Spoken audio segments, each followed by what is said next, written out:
Amalan pemakanan yang tidak sihat, termasuk pengambilan gula secara berlebihan, merupakan antara faktor penyumbang utama kepada kejadian NCD. Jadi jom bersama saya amalkan gaya hidup sihat dengan kurangkan pengambilan gula setiap hari.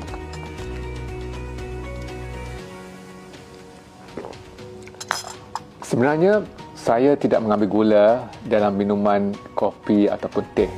Satu sudu teh gula dah cukup. Tapi kalau tiada adalah terbaik.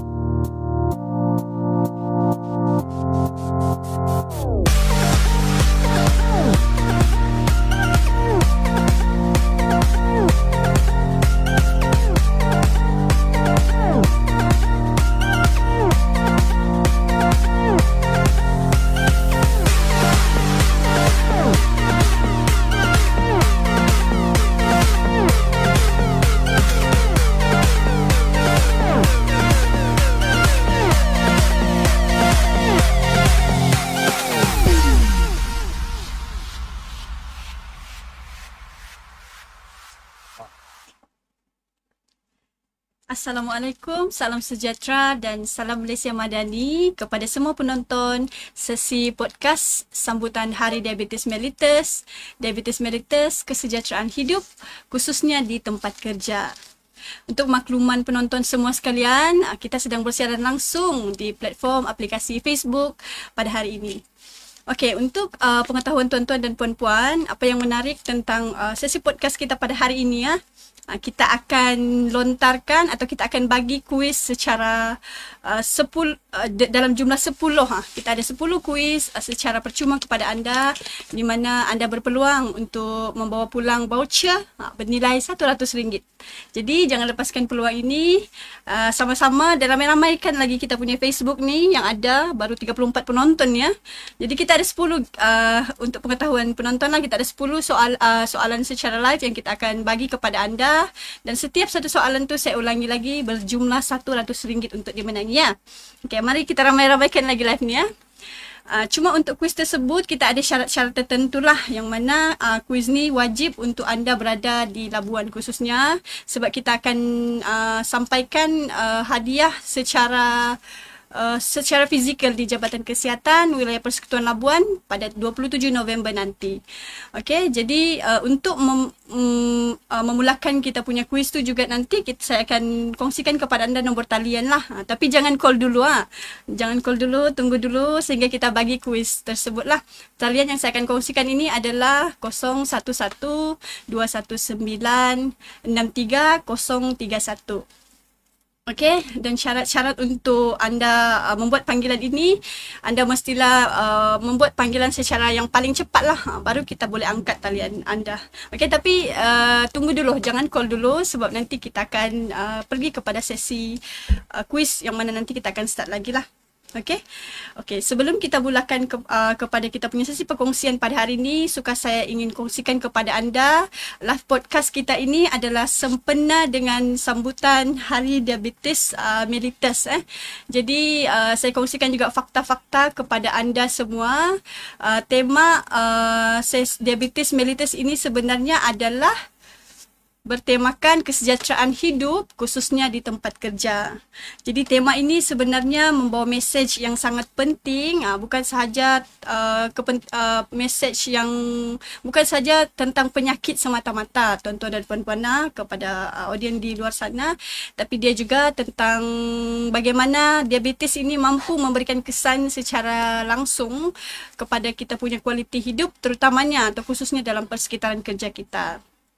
Jadi ini sebenarnya mengingatkan kita bahawa persekitaran kerja ini adalah penting untuk kita memastikan kesejahteraan hidup kita terus terjaga. Tapi sebelum itu, nama pun podcast kan, mestilah saya tidak berseorangan hari ini ya. Jadi bersama saya hari ini kita ada Dr. Chow Pei Ling daripada Klinik Kesihatan Labuan yang merupakan pakar kesihatan keluarga. Mungkin doktor boleh perkenalkan dirilah. Oh, terima kasih Cik Maslia. Saya adalah pakar perubatan keluarga yang kini bertugas di Klinik Kesihatan Wilayah Persekutuan Labuan lah selama 8 tahun lah setakat ini. Okey. Terima kasih atas jemputan. Ya, okey okey, sudah 8 tahun bertugas di Klinik Kesihatan Labuan. Mungkin ada yang biasa juga jumpa Dr. Chow kita kan. Okey, dan selain itu saya tidak juga bersorangan bersama Dr. Chow. Kita ada juga pakar daripada Hospital Labuan yang merupakan pakar ortopedik, iaitu doktor atau kita kenali sebagai Mr. Muhammad Luqman bin Abu Bakar. Mr. macam mana hari ini, sihat? Sihat, alhamdulillah. Okey, sihat. So ini pertama kali juga kita jemput kali pertama kan dengan pakar ortopedik daripada Hospital Labuan. Jadi bersama-sama kita hari ini kami akan kupas secara lebih mendalam mengenai sambutan Hari Diabetes Sedunia ini. Tapi saya ingin war-warkan kepada anda semua, masih sempat lagi untuk kita ramaikan kita punya podcast ini ya. Masih 47 penonton yang datang dari pelbagai tempat. Kita tengok daripada sini ada yang daripada Encik Jiwin Jaipol, katanya rindu Labuan. Mungkin sedang tidak berada di Labuan mungkin kan? Okey, terima kasih kerana drop komen anda di sini. Ada juga daripada Chu Hui Gin yang kata hai. Okey, kita sapa balik hai. Terima kasih kerana singgah di podcast kita. Jangan pergi ke mana-mana. Kita ada kuis untuk anda yang mana anda berpeluang untuk menangi RM100 secara menerima e-sijil penyertaan, kemudian kod QR dan pautan e-sijil hanya akan dipaparkan pada penghujung sesi nanti. Jadi pastikan anda tonton sampai habis untuk melayakkan anda menerima e-sijil tadilah. Okey, sebarang persoalan anda boleh terus ajukan ataupun drop di ruangan komen itu untuk kita nanti jawablah di akhir sesi ini. Okey, dan juga anda juga diadalukanlah untuk kongsikan sekiranya ada ucapan ataupun mungkin perkongsian pengalaman kan selama sesi kita ini berlangsung. Okey, dan suka saya ingatkan juga yang paling menarik pada sesi podcast kita hari ini untuk 41 penonton masih kurang lagi, kasih ramai lagi. Okey, pada hari ini secara eksklusif ini pertama kali kita buat di Jabatan Kesihatan Wilayah Persekutuan Labuan, di mana kita buat kuis secara interaktif. Dalam live kita ni kita bagi juga kuis kepada anda untuk anda jawab, dan kuis itu sekiranya betul, setiap satu kuis kita akan bagi RM100 voucher kepada anda. Okey, jadi masih sempat lagi kan? Kali kuis yang kita akan bagi ni anda perlu dial nombor 011-2196-3031. Okey, cuba dial 011-2196-3031. Okey, jangan lupa anda yang buat call ni anda kena berada di Labuan. Tidak boleh di luar Labuan lah untuk memenangi kita punya kuis ni. Anda perlu berada di Labuan dan hanya jawapan tepat sahaja yang kita akan bagi voucher secara RM100 ini. Okey, jadi tuan-tuan dan puan-puan, kita tengok kalau ada yang sudah bersedia. Tuan-tuan dan puan-puan di Facebook kita sudah sedia. Kita mula lepaskan sudah satu soalan kuis kepada anda ni. Okey sedia. Untuk soalan pertama ini, saya akan bagi soalan secara objektif. Okey, anda perlu call talian, saya ulangi lagi sekali 011-2196-3031. Okey, jawapan bila saya call anda perlu perkenalkan nama dan juga terus kepada jawapan lah. Okey untuk kuis yang pertama ini berbentuk seperti ini. Soalan 1, apakah maksud diabetes mellitus? Apakah maksud diabetes mellitus? A. Tekanan darah rendah. B. Paras glukosa darah tinggi secara kronik. C. Kekurangan air dalam badan. Atau D. Jangkitan virus pada hati. Okey, tuan-tuan dan puan-puan yang ada di live, 49 orang, anda boleh cepat kita ada sudah pemanggil sekarang ini. Okey, jadi sama-sama kita dengarkan jawapan daripada pemanggil ini. Hello, Assalamualaikum, selamat petang. Ya. Hello, boleh saya tahu saya bercakap dengan siapa? Okey, saya Cik Aziz. Cik Aziz. Ya. Okey, Cik Aziz daripada mana puan Dari saya daripada JKT Labuan juga. Oh, daripada Labuan. Okey, boleh claim. Okey, jadi untuk soalannya, apakah maksud diabetes mellitus puan? A. Tekanan darah rendah. B. Paras glukosa darah tinggi secara kronik. C. Kekurangan air dalam badan. D. Jangkitan virus pada hati. Jawapan Cik Aziz adalah? Jawapannya B. Oh, jawapannya B. Betul. Yakin ni? Okey, jawapannya B ya. Okey, saya kunci jawapannya. Terima kasih. Jawapan anda? Okey, jawapan anda betul. Wah, Okey, tahniah kepada Puan Aziz. Kita ada lagi soalan. Okey, tapi untuk Puan Aziz, anda boleh menghubungi kita punya urus setia untuk proses penyampaian hadiah kemudian. Okey, terima kasih Puan. Okey, terima kasih. Okey. Jadi untuk puan-puan yang berada di Facebook Live, stay tune lah. Itu baru soalan pertama. Kita ada 10 lagi soalan kita mau drop ni. Okey, teruskan bersama kami 49 orang yang berada di Facebook. Tapi kan kita tengok di dalam komen ni kan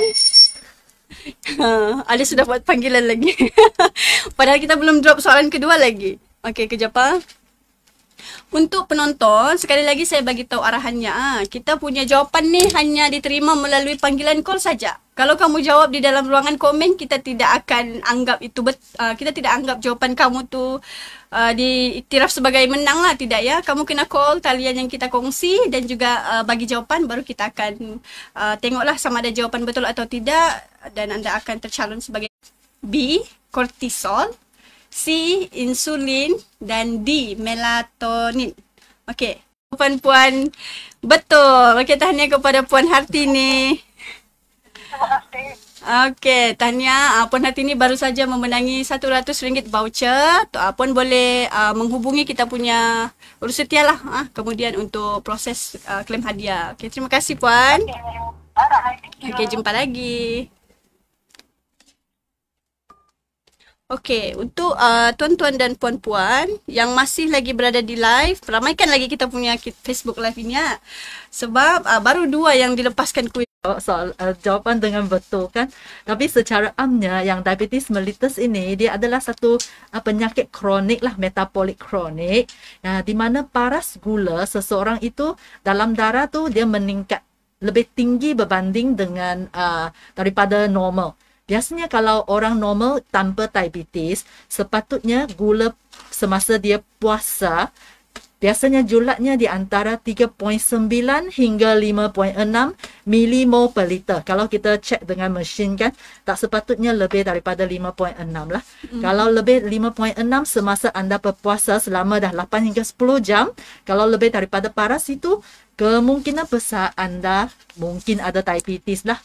Dan biasanya kenapa diabetes mellitus ini berlaku? Dia berlaku biasanya ada beberapa sebab. Sebab diabetes ini biasanya secara amnya dia ada 2 jenis. Kita panggil jenis pertama dan jenis kedua. Dan dia berlaku yang jenis pertama adalah di mana badan seseorang individu yang ada diabetes tu tidak dapat menghasilkan insulin. Tak ada insulin. Lepas itu, yang jenis kedua di mana adalah diabetes yang biasanya kita jumpa sebab jenis pertama biasanya di kalangan kanak-kanak atau yang lebih muda lah, biasanya remaja. Tapi yang jenis dua biasanya apa yang kita biasanya tengoklah orang dewasa di antara 30-an, 40-an. Tapi sekarang semakin muda sudah umur yang mereka yang mendapat jenis kedua. Jenis kedua tu adalah badannya ada insulin tetapi insulin dia tidak dapat berfungsi dengan baik lah untuk mencernakan gula dalam badan kita. Jadi anda mungkin akan tanya, apa itu insulin? Insulin tu adalah hormon dalam badan. Hormon tu macam bahan kimia dalam badan kita, di mana dia membantu sel badan kita menggunakan gula untuk menjanakan tenaga. Sebab tu selepas kita makan gula, kita rasa bertenaga. Jadi orang diabetes bermaksud insulin dia tak ada atau insulin dia terjejas. Jadi untuk membantu tuan-tuan dan puan-puan untuk memahami dia lebih lanjut, biasanya kita guna contoh beginilah. Yang anda kata, saya adalah gula. Kemudian, kunci ini, boleh nampak kan? Kunci ini adalah insulin. Dan, bukan, yang ni adalah kunci lah. Yang mangga ini, mangga kepada pintu rumah ini adalah sel badan. Jadi, saya sebagai gula nak masuk rumah macam mana? Mesti nak buka pintu kunci kan. Kalau tak dapat buka, saya tak boleh masuk dalam rumah. Jadi, kalau untuk yang jenis pertama tadi saya kata tak ada insulin. Bermaksud dia tak ada kunci langsung. Jadi kalau tak ada kunci, macam mana saya nak buka pintu rumah kan, tengok saya tarik-tarik pun tidak boleh. Kalau orang normal, mereka ada insulin. Yang ini saya gula kan, saya nak masuk dalam rumah. Jadi saya guna kunci saya dah boleh buka pintu. Jadi saya boleh masuk dalam sel badan saya sebagai gula. Yang ini orang normal. Jadi yang jenis pertama, dia tak ada kunci. Jadi memang tak boleh. Yang jenis kedua, dia ada kunci. Tetapi cuba tengok, saya masukkan. Nak buka pintu. Kenapa saya pusing-pusing tak boleh buka? Sebab insulin ini, kunci ini, dia tidak berfungsi sudah. Yang ni... perkongsian ini untuk kuis seterusnya lah. Okey, bagi Mr. Luqman pula kan. Tadi kita sudah faham apakah itu diabetes dan apa types yang kita ada lah. Bagaimana pula menurut doktor kan diabetes ini memberi kesan kepada kesejahteraan hidup khususnya dalam tempat kerja, yang mana ni sesuai dengan tema kita lah kan, diabetes di tempat kerja. Jadi untuk banyak orang yang masih bekerja, bila kita ada diabetes yang tidak terkawal, apa yang berlaku ialah gula dalam darah dia tinggi. Jadi bila gula dalam darah itu tinggi, apa yang berlaku ialah dia cepat letih, dia kurang fokus. Bila benda ni berlaku, dia pening, mood dia tak stabil, cepat marah, dan setengah pesakit yang gula dia terlampau tinggi untuk masa yang lama, dia akan kerap ketandas. Kita panggil dia kena kerap kencing lah. Dan ada risiko bila kita bagi ubat ataupun dia kurang kawalan, dia dapat risiko hypoglycemia. Hypoglycemia ni bila gula dia terlampau rendah, dia rasa macam nak pingsan, rasa blackout, padam. Jadi ini apa yang berlaku ialah dia menyebabkan produktiviti kita sebagai pekerja dia akan kurang, dan juga produktiviti satu organisasi tu atau syarikat rendah lah. Jadi sebaik-baiknya kalau kita sebagai majikan ataupun bos, kita boleh sediakan kawasan yang kondusif lah. Contoh, kalau ada pantry, letak makanan yang sihat. Kalau boleh bagi dia exercise, senaman ringkas, dan juga saringan yang berkala untuk kerja-pekerja kita. Saringan yang berkala kan, ini macam setiap organisasi kita nampak ada sudah kan yang buat setiap tahun ada saringan yang berkala. Pun ini kita boleh nampak dari konteks tempat kerja tu penting lah kan doktor.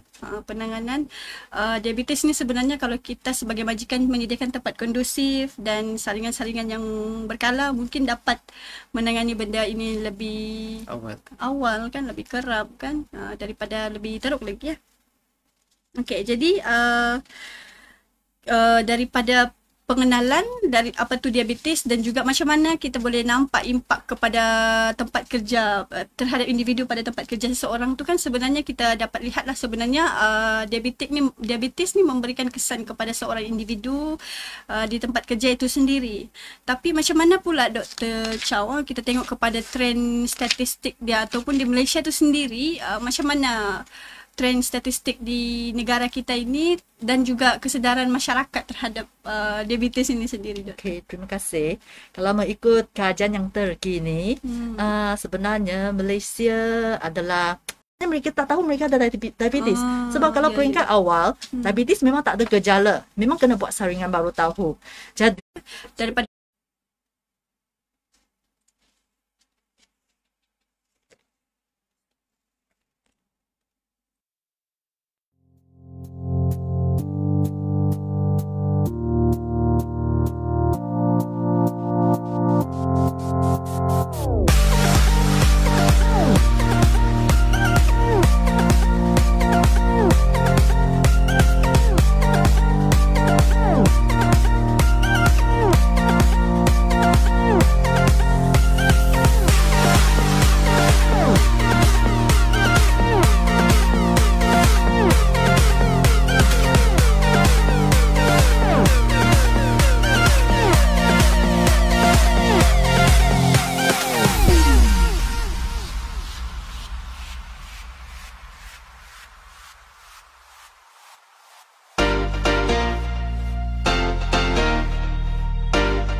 Okey, kita sambung lagi podcast kita petang ini. Saya tahu ramai yang rasa tidak senang kan lain kita malam ni. Macam mana komen-komen lucu pun ramai juga di dalam ni saya tengok. Lain tidak cantik dari tadi 50 plus penonton drop ke 30 plus. Betul. Ada gangguan lain sikit kan. Lepas tu ada juga yang komen kan saya tengok di sini. Lain pun kena kencing manis batu sebab tu putus-putus. Jangan juga. Jadi saya minta untuk tuan-tuan dan puan-puan masih sempat lagi share Facebook kita ini supaya lebih ramai lagi penonton kita. Sebenarnya tujuan kita untuk buat pendidikan kita punya Facebook ataupun podcast live ini sebenarnya adalah untuk memberi pendidikan kesihatan bersempena dengan Hari Sambutan Diabetes Sedunia yang mana dia berlangsung pada 14 November doktor setiap tahun. Jadi kita sudah melangkaui lebih kurang 10 hari lepas kan. Jadi bersempena dengan sambutan itu, kita kongsikan juga kembali kepada tuan-tuan dan puan-puan mengenai pengisian-pengisian penting tentang diabetes itu sendiri. Okey, jadi tadi kita sudah berkongsi atas statistik di negara Malaysia kan, macam mana statistik diabetes di negara kita, dan kita minta pula di perspektif Labuan itu sendiri kan, kita kecilkan skopnya. Mr. Luqman mungkin boleh terangkan macam mana kita lihat trend atau situasi di Labuan, bagaimana trend ini sebenarnya. Kalau kita lihat doktor, adakah juga mengalami peningkatan macam mana di peringkat Malaysia tadi? Di Labuan, secara simpelnya dia lebih kurang sama dengan apa yang berlaku di satu Malaysia dan satu dunia lah. Semakin lama semakin banyak orang yang bekerja dewasa Malaysia yang datang dengan diabetes mellitus, dan kebanyakan kes-kes yang kita jumpa juga banyak yang datang dengan komplikasi, contoh kaki busuk, rosak buah pinggang, masalah jantung. Jadi ini yang menyebabkan kenapa kita buat podcast ni lah. Kita perlukan kesedaran dan saringan awal untuk rakyat Malaysia. Okey, jadi agak seram juga kita dengarkan kan, yang datang tu pun dengan komplikasi, sudah kakinya yang sudah busuk kan. Jadi sebelum melarat ataupun sebelum lebih teruk tu, kita cuba untuk cegah lah kan, lebih baik mencegah daripada merawat. Jadi sekali lagi untuk penonton-penonton yang ada di Facebook Live kita, sekiranya talian atau line kita tidak berapa baik, mohon untuk stay di dalam live kita ni, kerana kita ada lagi kuis yang menanti untuk anda semua ya.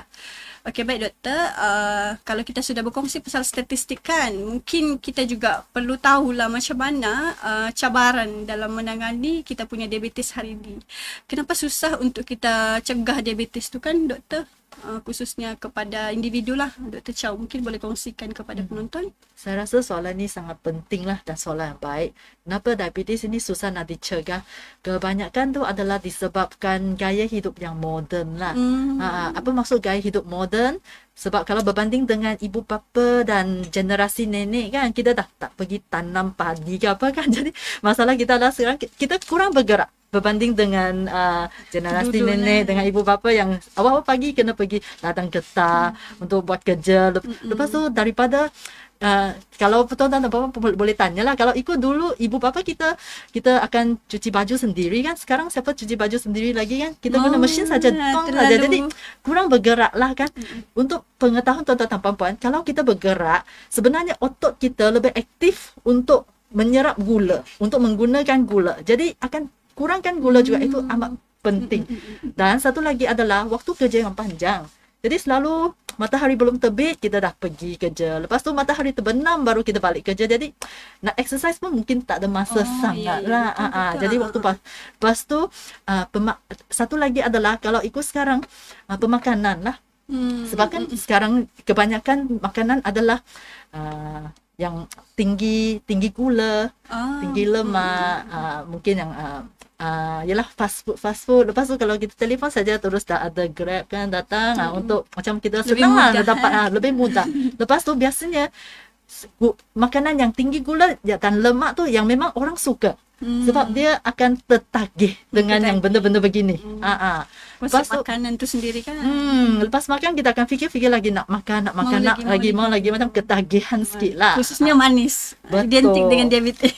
Kalau kita murung pun nak makan manis bagi gembira. Kalau kita gembira nak makan lagi manis bagi lagi gembira, begitulah kan. Ya, betul. Yang lepas tu satu lagi adalah tekanan kerja. Itulah saya cakap. Kalau tekanan tu stres, rasa mau pergi cari makan lagi kan, nak tenangkan kita, comfort food kita kata. Tapi sebenarnya yang makanan semua ni sebenarnya dia akan menyebabkan obesity lah yang paling penting tu daripada semua ni. Satu lagi, kurang tidur juga. Kadang-kadang kalau kita tidur lewat, apa yang kita buat kan, kita tengok TV. Apa yang buat tengok TV? Makan snack, begitulah. Jadi kesemua ni dia menyumbangkan kepada faktor obesity lah. Bermaksud tinggi berat badan lah. Kalau tinggi berat badan tu dia banyak lemak. Kalau banyak lemak dalam badan, yang lemak itu yang akan buat insulin kita tidak berfungsi. Jadi badan kita susah nak gunakan gula yang kita makan. Begitulah. Terlalu banyak kuantiti gula dalam badan lah kan. Jadi lemak. Tidak, ya betul. Terlampau banyak kuantiti gula dalam badan tu dia akan tukar jadi lemak. Dan lemak tu akan disimpan lah dalam badan kita. Okey. Jadi untuk para penonton kita yang menonton, kita dapat perkongsian yang sangat menarik daripada Dr. Chow tadi ya, yang mana sebenarnya aktiviti fizikal sangat perlu untuk anda, untuk kita semualah dalam menjana gula tu kan, supaya gula dalam badan kita boleh digunakan lebih berkesan. Kan. Jadi jangan cuma duduk sahaja di tempat yang statik lah kan. Mungkin walaupun kesibukan kita 8 jam bekerja di tempat kerja tu, kena cari juga peluang di mana dalam memastikan kita punya kesihatan terjagalah kan. Jadi untuk Dr. Luqman sendiri kan, kalau kita tadi dengarkan tentang apakah cabaran untuk setiap individu ni susah untuk menangani diabetes itu sendiri kan. Di sini mungkin doktor boleh kongsikan pula apakah faktor-faktor yang menyumbang sebenarnya kepada peningkatan diabetes itu sendiri di Labuan, doktor? Saya rasa jawapannya sama dengan apa yang Dr. Chow cakap lah. So dia ada elemen banyaknya ialah gaya hidup kita. Modernisasi. Bila kita nampak modernisasi, kita kurang aktif dalam pergi kerja, berjalan-jalan, petang-petang dah berhenti kereta kat depan kedai, masuk kedai, lepas masuk kereta balik, kurang berjalan. Dan pemakanan yang manis-manis, yang banyak lemak, dan kurang aktiviti lah. Jadi cuma yang bagusnya kalau kita pergi petang-petang dekat Sea Sport, dekat Taman Botani tu banyak dah orang exercise, cuma dan banyak kesedaran jugalah. Banyak program kesedaran yang kita buat, macam carnival, sambutan Bulan Malaysia Sihat, sambutan Hari Jantung sebenarnya. Tapi banyak lagi orang yang tak join. Orang ramai juga yang tidak join. Cuma kalau kita tengok di kita panggil senario di Labuan ni kan, kalau kalau Mr. Luqman perasan kan, setiap petang ada begitu meriah kan kita punya Labuan ini. Kalau anda tengok kan, ada saja yang jogging walaupun malam begitu kan. Betul. Tambahan lagi mungkin kita punya Jabatan Kesihatan ni aktif jugalah buat aktiviti yang macam Mr. terangkan tadi itulah. Kita ada karnival setiap bulan mungkin kan, ataupun setiap tahun ada jugalah kalau untuk peringkat Jabatan Kesihatan. Saya rasa di peringkat Labuan tu sendiri pun ada karnival yang lain lagi, yang setiap tahun tu saya rasa ada juga aktiviti larian, ada aktiviti dan lain-lain lah kan yang melibatkan kesukanan. Jadi beruntungnya kita di Labuan ni sebenarnya ada medium tu. Cumanya kesedaran masyarakat tu macam mana mau jentik dia orang untuk mau ikut tu kan. Semoga dengan perkongsian kita ini sebenarnya kita bagi satu perkongsian kepada anda untuk kita beranilah ada cakna sikit lah kan terhadap kita punya kesihatan dari segi saringan dan juga dia punya prevention lah, langkah-langkah pencegahan itu sendiri. Okey doktor, kita tengok pula kepada diabetes ni. Dari tadi kita cakap pasal diabetes, trend diabetes, macam mana dia punya risiko dan juga cabaran. Mungkin doktor boleh terangkan macam mana kita mau identify, macam mana kita nak kenal pasti tanda-tanda awal orang itu ada diabetes atau diabetes, doktor? Sebenarnya kan nak kata ada tanda-tanda, biasanya tu sebenarnya agak lewat sudah. Sebenarnya dalam diabetes tak ada tanda awal sangat lah. Tanda awal tu jomlah pergi buat saringan. Sebab peringkat awal memang tak ada tanda, memang kena buat saringan gula. Tapi apa-apa pun, kalau tanda-tanda sederhana awal, kita boleh kata biasanya seseorang tu mungkin akan rasa kerap haus satu hari kena minum sampai 2-3 liter air saja. Lepas tu selepas dia minum banyak air tu, lepas tu kerap buang air kecil.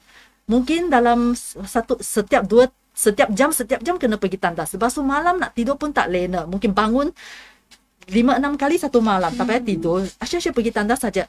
Biasanya kedua-dua tanda ini disebabkan gula dalam badan terlampau tinggi sebab darah tu pekat. Jadi orang tu rasa sangat haus, tak kena kerap pergi kencing lah.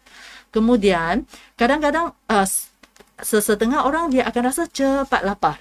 Lepas tu cepat lapar, cepat letih. Kenapa? Sebab dia makan banyak gula tapi dia tetap rasa lapar, tetap rasa letih sebab badannya insulin tu tidak dapat gula yang kita makan tu tidak dapat digunakan oleh sel badan kita untuk menghasilkan tenaga. Jadi macam mana kita makan pun gula tu stay dalam darah dia saja, tak boleh digunakan. Jadi dia tak dapat tenaga lah. Jadi dia akan rasa letih, lepas tu lapar saja. Dia pun makan banyak-banyak benda lah. Kemudian ada juga tanda-tanda yang agak lewat sudah. Sesetengah orang akan rasa penglihatan kabur sudah macam nampak tak jelas atau lukanya lambat sangat sembuh. Biasa ni adalah kita dah rasa ada komplikasi sudah. Sebab gula sebab gula yang terlampau tinggi dah pergi mata atau pergi ke kaki, bahagian-bahagian badan dah termendap di sana. Jadi dia akan mengacau fungsi sudahlah. Tapi kadang-kadang tanda-tanda yang kelihatan kabur, orang akan ingat, oh sebab saya berusia, sebab tu dia nampak kabur. Jadi orang tidak sedar, mereka anggap ini biasa. Normal. Dan kalau luka lambat sembuh, kalau terlampau lambat sembuh, dia akan cepat senang dapat jangkitan. Kalau senang dapat jangkitan tu, orang yang ada diabetes memang susah nak sembuh.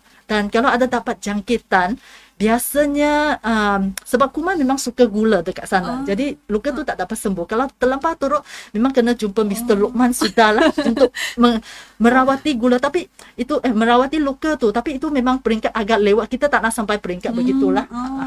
Yang di situ yang ironisnya di situ kan yang paling teruknya apabila luka tu sudah susah untuk sembuh dan perlu pergi ke pakar lagi. Jadi walaupun tanda-tanda itu kita dapat kenal pasti daripada Dr. Chow tadi, tapi sebenarnya dia adalah tanda-tanda normal lah, biasa yang kadang-kadang kita tidak dapat tahu tanda-tanda itu sebenarnya adalah tanda-tanda awal. Ya, kita ingat normal sahaja begitu. Lepas tu dia rasa letih, mungkin dia rasa mungkin saya stres, tak cukup tidur begitu. Tapi padahalnya sebab gula badan terlalu tinggi. Kena tengoklah. Sebab itu kita punya syarat saringan setiap tahun untuk setiap individu tu perlu buat saringan minimum 1 kali setahun kan. Sekarang 2 kali setahun sudah. Yang paling mudah lagi setiap negeri ada saringan kesihatan tahu di luar sana kan, saringan melalui Kospen ataupun saringan-saringan yang dilakukan secara peringkat komuniti lah, yang dilakukan oleh Jabatan Kesihatan atau klinik-klinik kesihatan terdekat anda lah. Jadi tiada lagi alasan untuk tidak mau tampil atau tidak mau buat saringan kepada diri sendirilah kan. Okey, jadi seterusnya kita tengok pula faktor risiko diabetes yang mungkin Mr. Luqman boleh terangkanlah apakah faktor-faktor risiko terhadap diabetes ini. Jadi risiko utama lah untuk diabetes ni, terutama sekali orang yang obes, yang berat badan berlebihan, yang sedentary lifestyle, yang tidak ada aktiviti fizikal, kerja duduk rumah, couch potato.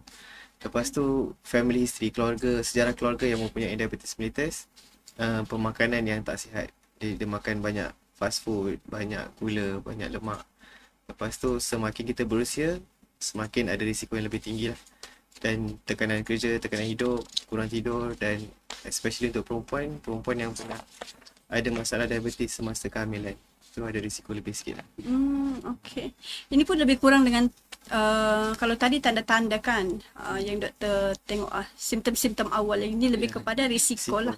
Jadi anda kena tengok di mana berat badan berlebihan, tidak aktif secara fizikal, menjadi mungkin kalau lagi yang ada sejarah-sejarah fizikal, kena tengok kan tidak semestinya orang-orang yang tidak ada berat badan berlebihan tu tidak ada masalah. Tak semestinya orang kurus tidak semestinya orang kurus tu tidak ada diabetes kena check juga, sebab gula ni ataupun tanda-tanda awal tadi macam Dr. Chow terangkan tu mungkin tidak ada, tidak kelihatan pun kan. Saya mau tambah sikit boleh? Sebab kadang-kadang kita ingat mereka yang dapat diabetes jenis kedua adalah mereka yang obes. Memang betul, tapi jangan ingat sekiranya anda jenis yang kurus-kurus, jangan ingat, jangan Tidak fikir ada. kita tiada risiko. Sebenarnya ada setengah stereotip yang kita panggil, dia kurus di dalam sihat. tapi tidak, dia kurus di dalam, dia kurus di luar tapi gemuk di dalam. Apa maksud dia?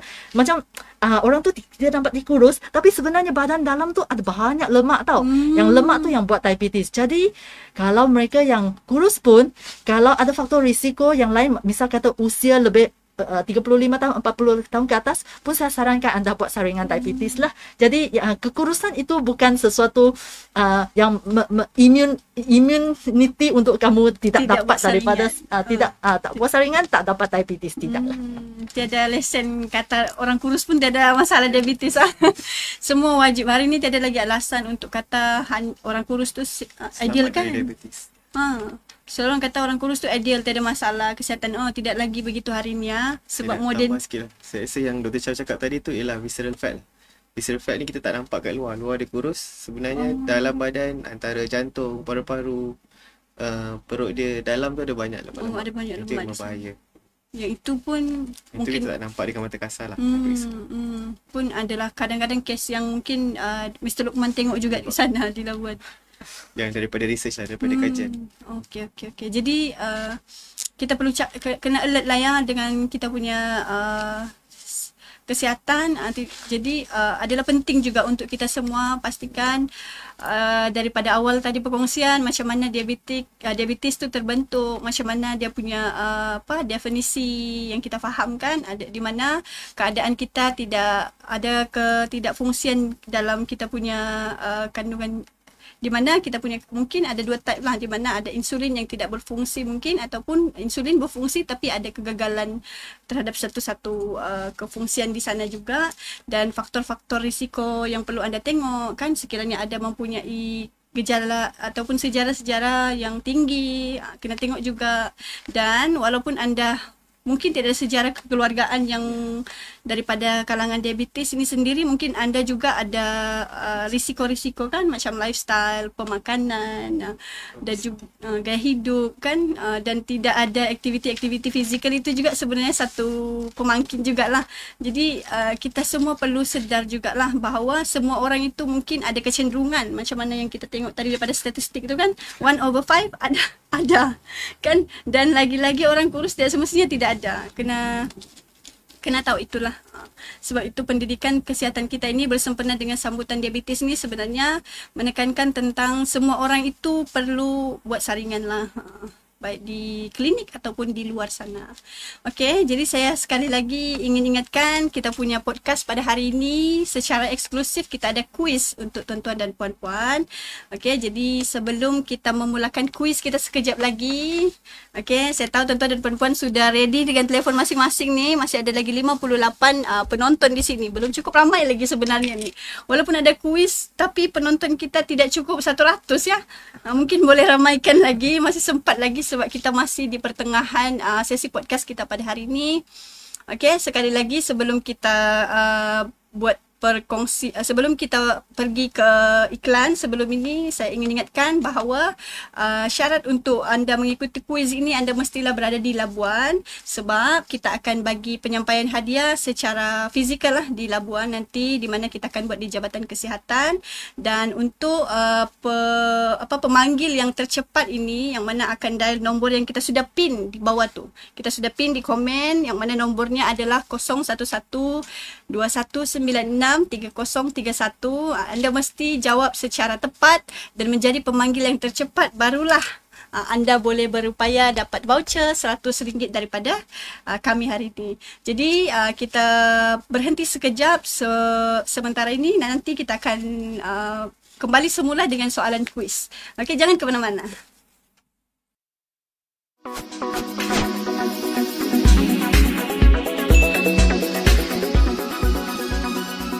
Wah, nampaknya ada pesta makanan lah kat sini.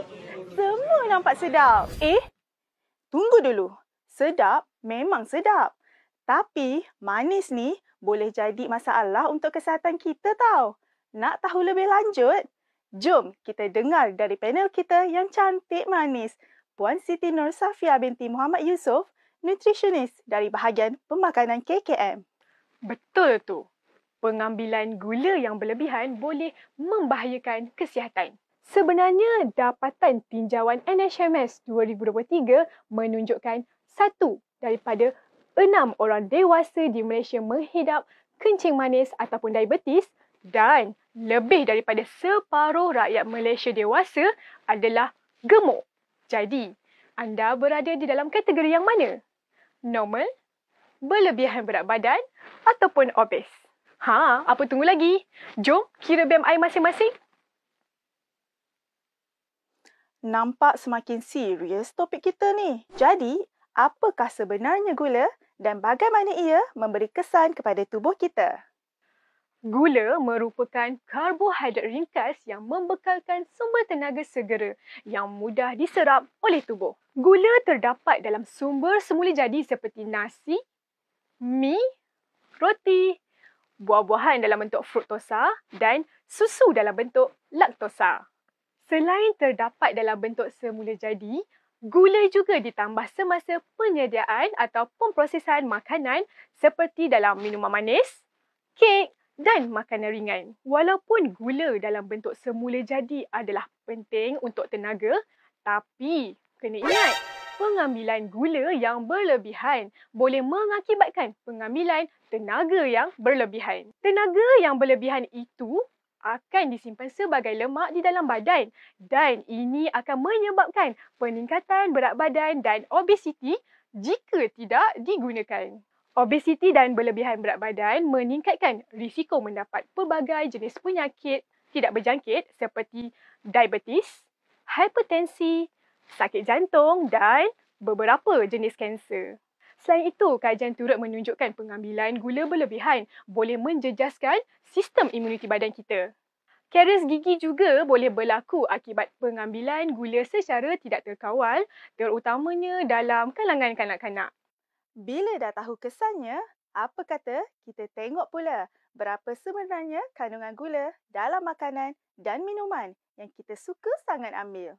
Kalau kita tengok tertarik ya, ia mengandungi sekitar 5,5 sudu teh gula. Ais blended coklat pula mengandungi 8,5 sudu teh gula. Tapi yang paling mengejutkan adalah teh boba. Ia boleh mencapai sebanyak 20 sudu teh gula. Bila kita bercakap tentang makanan pula, coklat kacang berkaramel ada mengandungi 6 sudu teh gula, aiskrim mengandungi 7 sudu teh gula dan kek coklat mengandungi 6 sudu teh gula. Patutlah semuanya sedap dan manis kan? Jadi, kalau kita nak kawal pengambilan gula, berapa banyak gula pula yang kita patut ambil dalam sehari?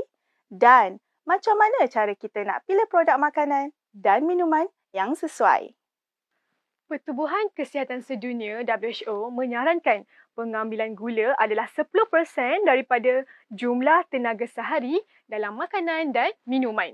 Ini bermakna bagi individu berkeperluan kalori harian 1,500 kalori, anda hanya boleh mengambil sebanyak 7,5 sudu teh gula sahaja sehari. Termasuklah gula tersembunyi. Baca label apabila membeli produk makanan dan minuman. Pilih produk yang kurang gula atau tiada gula tambahan atau pilihlah produk yang mengandungi logo HCL. Biasakan dera rasa kita untuk kurang manis dan jangan lupa juga untuk membudayakan diri pesan minuman kurang manis atau tanpa gula ketika minum dan makan di luar. Jom kita kawal pengambilan gula harian. 1 sudu teh dah cukup, kurang lebih baik. Tiada terbaik. Terima kasih Puan Safia untuk info berguna itu tadi. Jom budayakan hidup sihat, kukuhkan imuniti badan. Jumpa lagi dalam episod seterusnya.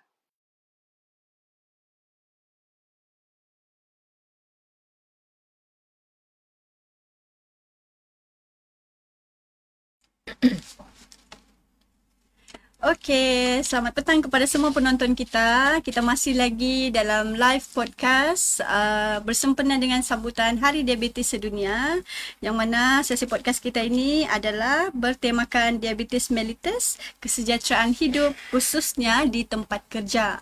Okey, jadi sepanjang perkongsian kita lebih kurang 30 minit ke 45 minit yang sebentar tadi, kita sudah pun memberikan perkongsian tentang pengenalan apakah itu diabetes, macam mana risiko-risiko dan juga apakah cabaran-cabaran statistik di Malaysia dan juga di Labuan khususnya sendirilah. Okey, jadi berdasarkan perkongsian kita punya pakar-pakar tadi, kita juga akan memberikan kuis kepada para penonton. Saya rasa yang sudah tidak sabar lah. Kalau tengok penonton di sini tiba-tiba mencanak 70. Cepat lah, 20 naiknya tadi, baru sebentar tadi 50. Okay, kita sapa dulu kita punya penonton. Ada Umar Ali Khaira yang katanya, saya juga kerap ke tandas malam, tapi gula saya rendah, katanya doktor. Jadi macam yang Dr. Chow tadi terangkan kan, sebenarnya mungkin tanda-tanda tu ada ataupun tidak ketara. Jadi sebab itu kena cek lah. Mungkin Puan Umar Ali Khaira ni dia sudah cek lah kan, dia kata tiada pula. Okey, lepas boleh saya komen sikit? Sebab tadi Puan kata dia malah asyik-asyik pergi ke tandas, tapi gula dah periksa tu rendah. Rendah, tapi asyik-asyik pergi ke tandas malam tu adalah salah satu tanda diabetes. Salah satu penyebabnya asyik-asyik pergi ke tandas malam tu adalah diabetes. Tapi selain tu ada sebab-sebab lain jugalah. Katakan Puan asyik-asyik bangun dan pergi ke tandas malam dan sampai menjejaskan tidur Puan, saya sarankan Puan jumpa doktor untuk dapat penilaian selanjutnya. Tak semestinya diabetes, tapi diabetes adalah salah satu sebab. Salah satu yang kita boleh detect. Mungkin ada lain lagi kan. Kalau dia mengganggulah Puan Umar Ali tadi tu. Okey, jadi kita tengok juga di sini ada daripada Mingli katanya, gula tidak mengira berat badan. Tiada lagi lesen kurus itu sihat. Kalau kita tengok di sini kan, jadi ada juga daripada Fatin Rahman katanya, luar Labuan tidak boleh join kuiznya. Sebenarnya untuk memudahkan dan juga proses penyampaian hadiah kami nanti, kita galakkan semua yang berada di Labuan lah kan, dan juga kita bagi peluang kepada orang Labuan lah. Selain kita bagi perkongsian, anda juga dapat token daripada kita kerana anda setia bersama dengan kami sepanjang 1 jam lebih podcast kita pada hari ini. Okey, jadi saya rasa penonton-penonton kita pun tidak sabar sudah kan. Kita nak beri save nombor call sekali kat Labuan. Jauh tu nak naik flight katanya. Okey, jadi mungkin kita tengok kepada kuis semula. Saya rasa ramai yang tidak sabar sudah ni. Okey, saya ingin ingatkan sekali lagi kepada semua penonton, kepada semua yang ingin jawab kuis kita pada petang ini, syarat-syarat pemanggil kita mestilah berada di Labuan dan hanya jawapan tepat sahaja yang akan dapat voucher bernilai RM100. Pastikan anda buat panggilan ke talian 011 2196 3031. Sekali lagi 011-2196-3031 yang terpapar di skrin tuan-tuan dan puan-puan. Tapi jangan call dulu. Sabar kejap, saya tarik nafas dulu. Dari tadi kan semasa kuis kita ni berlangsung, ada semasa live kita berlangsung ada saja yang call lah. Kejap saya tahu anda mungkin sudah ada banyak nota di meja kan, mungkin sudah ingat sudah apa kita punya jawapan. Dan tahniah kepada penonton juga yang sangat fokus mendengar apa yang dicerahkan oleh kita punya penceramah ataupun kita punya panel hari ini. Jadi mari kita dengarkan kuisnya. Sedia ready dengan nombor yang saya kongsikan tadi.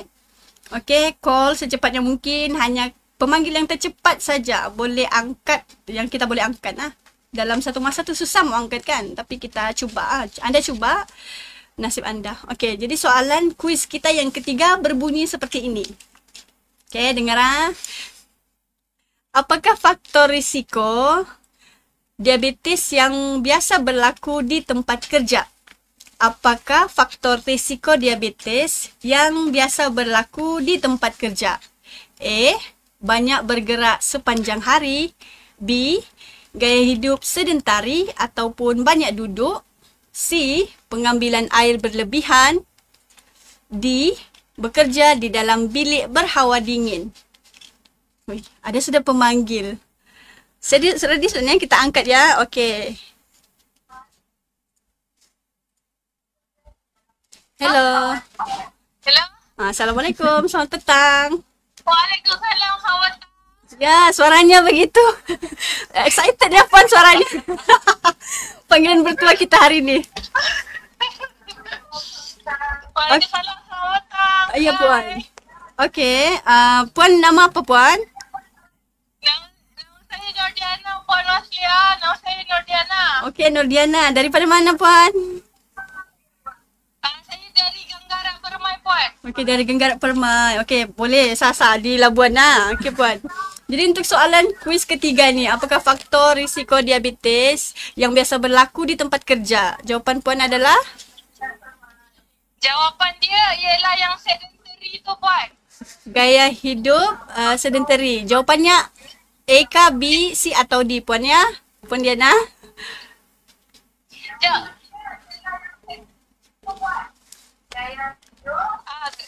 Gaya hidup sedentary. Gaya hidup sedentary. Jawapannya B. Okey, tahniah Puan Diana.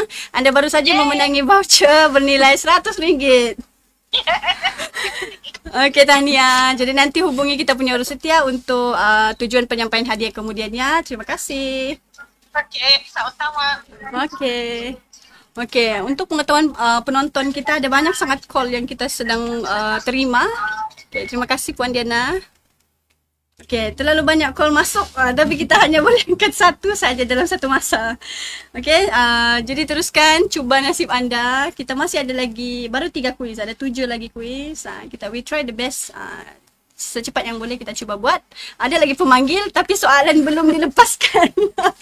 Sabar sekejap. Kita lepaskan soalan kuis nombor 4 dulu. Dan untuk kuis nombor 3 sudah sold out lah, habis sudah. Okey, soalan kuis nombor 4 tuan-tuan dan puan-puan, jangan jawab di komentar. Itu bukan, kita tidak akan iktiraf sebagai pemenang. Sekali lagi sila buat panggilan ke talian 01121963031. Okey, kita beralih ke kuis nombor 4. Sedia? Soalan kuisnya berbentuk begini. Oh, ada sudah panggilan, belum lagi. Kita belum lepaskan kuis lagi. Okey, kita cuba angkat dulu ah. Hello. Ya. Assalamualaikum. Ya. Puan. Oh, sudah mati. Dia tahu. Hello. Hello. Terlalu banyak call. Ini macam terlalu. Nombor kita hari ini popular betul. Okey, kita teruskan dengan kuis soalan nombor 4 ya. Okey, soalannya berbentuk begini. Sekali lagi saya remind kepada semua peserta, soalan belum dilepaskan. Sila pastikan kuis dilepaskan dahulu baru anda boleh buat call, okey? Okey, soalan kuis nombor 4 berbunyi seperti ini. Manakah antara berikut yang merupakan simptom diabetes? Ini dikongsikan oleh Dr. Chow tadi kan? Manakah antara berikut yang merupakan simptom diabetes? A. Kerap haus, kerap kencing dan cepat letih. B. Rambut cepat gugur. C. Berat badan bertambah setiap minggu. Dan D. Denyutan jantung perlahan. Okey, kita cuba angkat call. Adakah puan ini sudah tahu jawapan? Hello. Okey, dia tidak sempat ah. Kita cuba lagi. Ada pemanggil lagi. Terlalu banyak pemanggil lah. Hello. Ya, selamat petang. Hello, selamat petang. Selamat petang. Okey, puan boleh saya tahu nama puan? Nama saya Naraini. Oh, Puan Nuraini. Okey, daripada mana puan? Daripada Kampung Bukit Kuda. Daripada Kampung Bukit Kuda, Labuan juga kan? Ya, betul. Okey, jadi puan untuk soalan kuis nombor 4, boleh puan okey, soalannya begini. Manakah antara berikut merupakan simptom diabetes? A. Kerap haus, kerap kencing, cepat letih. B. Rambut cepat gugur. C. Berat badan bertambah setiap minggu. Dan D. Denyutan jantung perlahan. Jawapan Puan Noraini adalah? Jawapan saya A. Jawapan A. Kerap haus, kerap kencing dan cepat letih. Betulkah? Confirm? Betul. Confirm ah? perempuan. Okey, tahniah kepada Puan Nuraini baru saja memenangi voucher RM100. Terima kasih. Ya, sama-sama. Nanti Puan hubungi kita punya urus setia untuk kita punya penyampaian hadiah. Okey, terima kasih Puan Nuraini. Okey.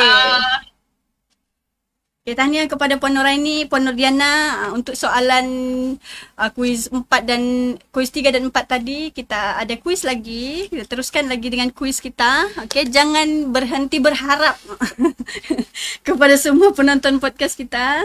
Terlalu rancak kita punya panggilan ni.